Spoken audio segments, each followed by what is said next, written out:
اعوذ باللہ من الشیطان الرجیم بسم اللہ الرحمن الرحیم یوم تشہد علیہم السنتہم وایدیہم وارجلہم بما کانوا یعملون۔ سورۃ النور آیت نمبر 24۔ اللہ رب العالمین نے ہم اور آپ کو دنیا میں آزمانے کے لیے پیدا فرمایا ہے کہ ہمارے اور آپ کے اعمال کتنے احسن اور کتنے بہتر ہیں۔ اس کے لیے قیامت کے دن حساب و کتاب بھی ہوگا، اور حساب کے وقت گواہی کی اشد ضرورت ہوتی ہے۔ اللہ رب العالمین کا عدل اور انصاف ہے کہ گواہی کے لیے جہاں نام اعمال تیار کیے جا رہے ہیں، وہیں پر ایک گواہی خود ہمارا اپنا جسم ہوگا،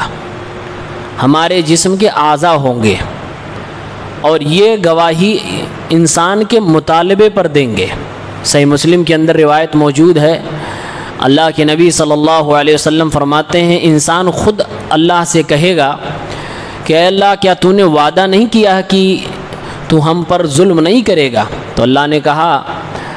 اور اللہ کہے گا کہ کیوں نہیں، ہم نے وعدہ کیا ہے۔ تو اے اللہ، آج ہم نہیں چاہتے کہ کوئی دوسرا ہمارے اوپر گواہ بنے، ہم چاہتے ہیں کہ ہم اپنی گواہی خود دیں۔ اللہ کے نبی صلی اللہ علیہ وسلم فرماتے ہیں اللہ رب العالمین فرمائے گا میرے بندے تیری یہ خواہش پوری ہوگی، پھر اس کے زبان پر تالے لگا دیے جائیں گے، جسم کے دیگر اعضاء بولنا شروع کر دیں گے۔ اللہ تعالیٰ اس وقت پھر مسکرائے گا۔ اسی بات کو قرآن کی آیت میں بیان کیا گیا۔ اللہ تبارک و تعالیٰ نے فرمایا ان الذین یرمون المحصنات الغافلات المؤمنات، بے شک جو لوگ پاک دامن بھولی بھالی انجان عورتوں پر، مومنہ عورتوں پر الزام لگاتے ہیں، تہمت لگاتے ہیں، لعنوا فی الدنیا والآخرہ، ان پر لعنت برسائی جاتی ہے دنیا اور آخرت میں، وَلَهُمْ عَذَابٌ عَظِيمٌ، اور ان کے لیے بڑا عذاب ہے۔ اس آیت میں اللہ رب العالمین نے عورتوں پر، خصوصاً وہ عورتیں جو پاک دامن بھی ہیں، پاک دامنی کے ساتھ ساتھ ان کو معلوم بھی نہیں ہے کہ کس جرم میں میرے اوپر الزام لگایا جا رہا ہے، یعنی جس نام کو، جس جرم کو ان سے جوڑا جا رہا ہے، اس جرم کو وہ جانتے بھی نہیں ہیں، اس گناہ کو وہ کبھی کیے ہی نہیں ہیں، اور وہ مومنہ ہیں۔ تو اللہ تعالیٰ نے فرمایا دنیا و آخرت میں ان الزام اور تہمت تراشی کرنے والوں پر لعنت برسے گی اور آخرت میں عذاب ہوگا۔ اگر یہ الزام لگانے والا شخص مسلمان ہے تو اس شخص کے اوپر قذف کے کوڑے برسائے جائیں گے، یعنی 80 کوڑے کا وہ حقدار ہوگا، اسے مارے جائیں گے۔ اور اگر یہ الزام لگانے والا شخص کافر ہے تو دنیا میں اس کے اوپر حد نافذ نہیں ہوتی، کیونکہ وہ کافر ہے، اس کا پورا عذاب آخرت میں اللہ رب العالمین دے گا، دردناک عذاب، بڑا عذاب دے گا۔ اللہ تعالیٰ نے اسی آیت کے مان بات فرمایا یوم تشہد علیہم السنتہم، ان کے لیے بڑا عذاب ہے اس دن جس دن ان کی زبانیں خود ان کے خلاف بولیں گی، وَأَيْدِيهِمْ، ان کے ہاتھ بولیں گے، وَأَرْجُلُهُمْ، ان کے پیر بولیں گے، بِمَا كَانُوا يَعْمَلُونَ، وہ تمام چیزیں یہ سارے اعضاء بیان کریں گے جو ان لوگوں نے ان اعضاء سے کیے ہوں گے۔ علامہ ابن عاشور نے اس آیت کی تفسیر میں ایک بڑی نرالی بات لکھی ہے کہ جسم کے پورے اعضاء قیامت کے دن بولیں گے، گواہی دیں گے۔ قرآن میں دوسری جگہوں پہ کہا گیا ہے کہ چمڑیاں بھی بولیں گی، لیکن یہاں پر اللہ تعالیٰ نے خصوصاً زبان، ہاتھ اور پیر، 3 اعضاء کا ذکر کیوں فرمایا؟ کہتے ہیں اس لیے کیونکہ اس آیت سے پہلے والی آیت میں تہمت کے بارے میں، الزام تراشی کے بارے میں کہا گیا ہے، اور اگر غور کیا جائے تو الزام لگانے میں، تہمت لگانے میں ان 3 اعضاء کا بڑا کردار ہوتا ہے، زبان کا، ہاتھ کا اور پیر کا۔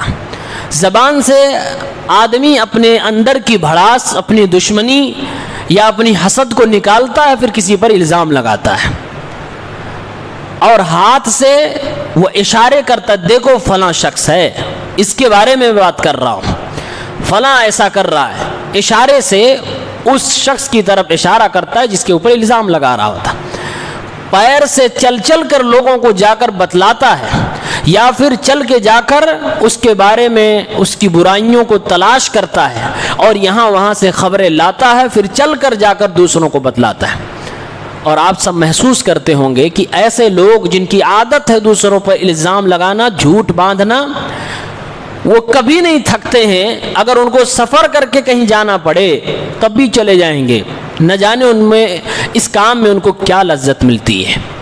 اور یہ برائی آج کے سماج میں لوگوں میں پائی جاتی ہے۔ اسی لیے اللہ رب العالمین نے فرمایا کہ ان کی زبانیں، ان کے ہاتھ اور ان کے پیر گواہی دیں گے۔ اللہ کے نبی صلی اللہ علیہ وسلم فرماتے ہیں انسان کی سب سے پہلے ران بولے گی، اللہ رب العالمین کے سامنے ران بولے گی اور گواہی دے گی، اے اللہ اس ران کے ذریعے سے اس نے یہ کیا، ان قدموں سے فلاں فلاں برائی کی جگہ پہ گیا، ان ہاتھوں سے اس نے یہ غلط کام کیے، اس زبان سے اس نے یہ غلط باتیں بولی۔ سورہ یاسین میں آتا ہے اللہ تعالیٰ نے کہا ان کے ہاتھ سے بات کریں گے، ہم ان کے پیر سے بات کریں گے، اور یہ اعضاء پوری کی پوری گواہی سچائی کے ساتھ دیں گے۔ اللہ رب العالمین نے دوسری جگہ قرآن میں یہ بھی کہا ہے کہ جب انسان اپنے جسم کے اعضاء کو بولتا ہوا دیکھے گا کہ ہاتھ بول رہے ہیں، پیر بول رہے ہیں، ہماری ٹانگیں بول رہی ہیں، جسم کی چمڑیاں بول رہی ہیں، تو فوراً وہ غصے سے تلملا اٹھے گا، کیونکہ اس نے جو چال بازی کی تھی اللہ کے سامنے کہ اے اللہ ہم نہیں چاہتے کہ کوئی ہمارے کے خلاف گواہی دے، لہٰذا ہم اپنی گواہی خود دینا چاہتے ہیں، اس کی وہ چال فیل ہو جائے گی۔ تو وہ اپنے ہی جسم کے اعضاء سے، اپنی چمڑیوں سے کہے گا وَقَالُوا لِجُلُودِهِمْ، وہ اپنی چمڑیوں سے کہیں گے کہ تم لوگ کیوں بول رہے ہو، کیوں میرے خلاف گواہی دے رہے ہو؟ تو اس وقت وہ چمڑیاں بھی اسی انسان سے بات کرتے ہوئے کہیں گی قَالُوا أَنْطَقَنَا اللَّهُ الَّذِي أَنْطَقَ كُلَّ شَيْءٍ، اسی اللہ نے مجھے بولنے کا پاور دیا، طاقت دی ہے، جس اللہ نے ہر چیز کو بولنے کی طاقت دی ہے۔ ہر جانور، ہر مخلوق اپنے اپنے انداز میں گفتگو کر رہی ہے۔ یہ چھوٹی سی زبان جس میں کوئی ہڈی نہیں، وہ بھی گفتگو کر رہی ہے۔ تو جس اللہ نے زبان کو بولنے کی طاقت دی ہے، وہی اللہ آج اپنی قدرت سے جسم کے چمڑوں کو بھی بولنے کی طاقت دے رہا ہے، ہاتھ، پیر، ران اور دیگر چیزیں بھی بات کر رہی ہیں۔ تو یہ سب کی سب چیزیں گواہی دیں گی انسان کے خلاف۔ پھر انسان اس دن پچھتائے گا، سوائے پچھتانے کے کچھ نہیں اس کے سامنے ہوگا۔ تو اللہ تبارک و تعالیٰ نے ان آیتوں کے ذریعے سے کئی پیغام دیا۔ پہلا پیغام یہ ہے کہ کسی کے اوپر الزام تراشی نہ کی جائے، تہمت نہ لگائی جائے۔ اسلام کا مزاج تو یہ ہے کہ اگر آپ کسی کو رگیں ہاتھوں دیکھ لیں غلط کام کرتے ہوئے، اسلامی قانون کے حساب سے آپ جب تک 4 گواہ نہیں جمع کر سکتے آپ عدالت میں گواہی نہیں دے سکتے۔ اگر آپ گئے دینے کے لیے، کیونکہ آپ نے اپنی آنکھوں سے دیکھا، رگیں ہاتھ دیکھا، آپ سچے بھی ہیں، لیکن آپ کے ساتھ میں 4 گواہ نہیں ہیں، تو آپ عدالت میں گواہی دینے جائیں گے تو بجائے یہ کہ سامنے والے کو آپ سزا دلوائیں، خود سزا پائیں گے۔ کیوں؟ کیونکہ آپ کے ساتھ 3 ہونے چاہیے، تب 4 کی گواہی قبول کر کے سامنے والے کو سزا دی جائے گی۔ اگر آپ اکیلے ہیں تو اس وقت آپ کو الٹے 80 کوڑے کھانے پڑیں گے، کیونکہ آپ کے پاس 3 اور ساتھی نہیں ہیں جو گواہی دے سکیں۔ اس لیے اسلام نے کسی کی عزت و ناموس پر زبان چلانے کے لیے بڑی پابندیاں کر رکھی ہیں۔ یہ سب اسی لیے کہا گیا تاکہ کسی کی عزت پر کوئی جلدی آواز نہ اٹھائے، اور اگر کسی کی برائی ہم اور آپ جانتے ہیں تو کوشش ہونی چاہیے انفرادی طور سے کہ اس کو چھپائیں، اس پر پردہ کریں۔ اور جو شخص دنیا میں کسی کے عیب کو جانتا ہو، پردہ کرے گا، تو قیامت کے دن اللہ تعالیٰ اس بندے کو بھی چھپا لے گا، اس کی برائیوں کو بھی چھپا لے گا۔ اللہ کے نبی صلی اللہ علیہ وسلم نے فرمایا اللہ تعالیٰ اپنے دامن میں لے گا بندے کو اور چپ کے اس سے کہے گا کہ تو نے یہ گناہ بھی کیا تھا، بندہ یاد کرے گا، ہاں بھی بولے گا، اس کے بعد اللہ تعالیٰ فرمائے گا جا میرے بندے میں نے تجھے معاف کیا، ان سارے گناہوں کو میں نے بخش دیا، دنیا میں بھی چھپایا تھا، آج یہاں بھی تجھے میدان محشر میں رسوا نہیں کروں گا۔ تو کسی کے عیب کو جان کر اس کو چھپا لینا، اس کی ستر پوشی کرنا انتہائی زیادہ اہم کام ہے اور ثواب کا کام ہے، اور یہ اسلام کی منشا ہے، اسلام یہی چاہتا ہے۔ اسی لیے ڈرایا جا رہا ہے کہ آج اگر آپ کسی کے خلاف زبان درازی کر رہے ہیں، کسی کے خلاف غلط بول رہے ہیں، جھوٹ بول کر اس کو بدنام کر رہے ہیں، تو یاد رکھیں کل قیامت کے دن آپ کی زبان تو بند ہو جائے گی لیکن دیگر اعضاء بولیں گے، اس وقت آپ کو رسوائی اٹھانی پڑے گی اور ساری کائنات کے سامنے انسان کو ذلیل و رسوا ہونا پڑے گا۔ اللہ تعالیٰ سے دعا ہے الہ العالمین ہمارے اور آپ کے جسم کے سارے اعضاء کو صحیح سلامت رکھے، اللہ کی اطاعت و فرما برداری میں اللہ تعالیٰ انہیں کار فرما رکھے الہ العالمین، تاکہ یہ ہمارے حق میں گواہی دیں، ہمارے خلاف نہ دیں۔ پروردگار ہم سب کو نیک عمل کی توفیق دے، آمین۔